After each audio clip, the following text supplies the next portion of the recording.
பிரியமானவர்களே, அப்போஸ்தலனாகிய பவுல் பிலிப்பியருக்கு நிருபம் 2ஆம் அதிகாரத்தில் தியானித்து கொண்டு வருகிறோம். இந்த நாளில் நாம் தியானிக்க இருக்கிற வேத பகுதி 6வது வசனமும் 7வது வசனமும்.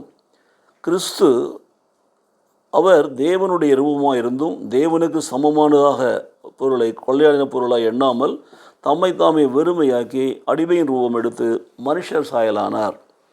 தேவனுக்கு சமமாக இருந்தது, தேவனுடைய ரூபமாக இருந்தார், தேவனுக்கு சமமாக இருந்தார். அவைகளெல்லாம் பெருமையாக எண்ணாமல் அவைகளெல்லாம் விட்டொழித்து பரலோகத்தின் மகிமையெல்லாம் விட்டொழித்து பூமியிலே சாதாரண மனிதனாக வந்து பிறக்கிறார் பாருங்கள். அதுதான் பார்க்குறோம். தம்மைத்தானே வெறுமையாக்கி தன்னுடைய பரலோக மகிமையெல்லாம் சுரந்து அடிமையின் ரூபம் எடுத்து மனுஷர் சாயலானார். ஏன் மனுஷர் சாயலானார்? தேவன் மனிதனை உண்டாக்கின போது தம்முடைய சாயலாக உண்டாக்கினார் என்று வேதத்தில் வாசிக்கிறோம் ஆதியாகமத்தில். ஆனால் தேவனுடைய வார்த்தைகளை மீறி அவன் பாவம் செய்த பொழுது தேவனுடைய சாயலை இழந்து போகிறான். அப்போ இழந்து போன பிற்பாடு மனிதனை மீட்டெடுக்க வேண்டுவதற்காக தம்முடைய ஒரே பேரான குமாரனை உலகத்துக்கு அனுப்புகிறேன் என்று சொல்லி வாக்கு கொடுத்திருக்கிறார் பாருங்கள் 3ஆம் அதிகாரத்தில் ஆதியாகமத்தில். அப்போது பிதாவானவரே எல்லா மகிமையும் தொடர்ந்து சாதாரண ஒரு மனுஷ ரூபத்தில் குமாரனாக பூமியில் வந்து பிறக்கிறார் பாருங்கள்.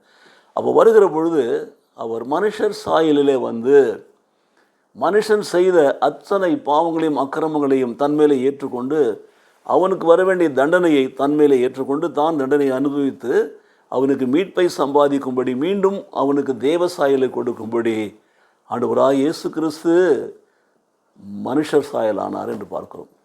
ஆம் பிரியமானவர்களே, தேவன் தம்முடைய பரலோகத்தின் மகிமையெல்லாம் துறந்து தம்முடைய சிங்காசனத்தை திறந்து அவர் அங்கிருந்து பூமிக்கு சாதாரண மனுஷனாக வருகிறார்.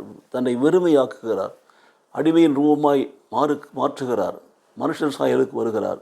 மனுஷர் சாயலிலே வந்து மனுஷனுடைய பாவங்களிலிருந்து அவனை மீட்டெடுத்து அவனுக்கு மீண்டும் தேவ சாயலை கொடுத்து தேவனோடு ஒப்புரவாக்குகிறார் பாருங்கள். இதைத்தான் இந்த காலை வேளையிலே ஆண்டவராகிய இயேசு கிறிஸ்து உங்களுக்கு நினைப்பூட்டுகிறார்.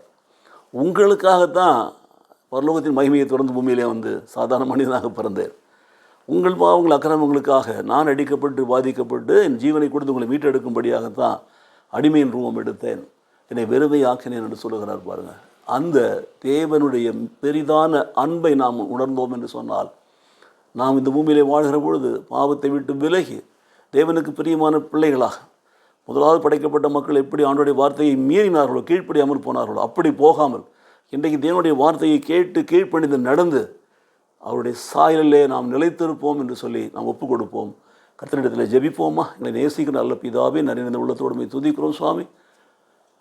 தேவனுக்கு தேவனுடைய ரூபத்தை விட்டொழித்து தேவனுக்கு சமமானதை விட்டொழித்து இந்த பூமியிலே எல்லாவற்றையும் வெறுமையாக்கி அடிமை ரூபம் எடுத்து மனுஷர் சாயலாய் வந்து மனிதனாக பிறந்த எங்கள் ஆண்டவராக இயேசுவே எங்களுக்காக எங்கள் பாவங்களுக்கு அடிக்கப்பட்டு நொறுக்கப்பட்டு எங்கள் நலமாகும் தண்டனையை நீர் ஏற்றுக்கொண்டு எங்களை ஆண்டவரே பாவத்திலிருந்தும் சாவத்திலிருந்து விடுதலையாக்கினீரே, ரட்சித்து கொண்டீரே. கொடான கொடி ஸ்தோத்திரங்களை நாங்கள் ஏறெடுக்கிறோம். நீர் எங்களுக்கு மீண்டும் தேவ சாயலை தேவனுடைய படைப்பின் சாயலாக அந்த சாயலை எங்களுக்கு கொடுத்ததற்காக எமக்கு ஸ்தோத்திரம் செலுத்துகிறோம். என்றென்றைக்கும் அந்த தேவ சாயலை உடையவர்களாக தேவனுடைய பண்புகளின்படி நடக்கிறவர்களாக ஒப்பு கொடுத்து நாங்கள் ஜெபிக்கிறோம் சுவாமி. இயேசு கிறிஸ்து நாமத்திலே பிதாவே. ஆமென், ஆமென்.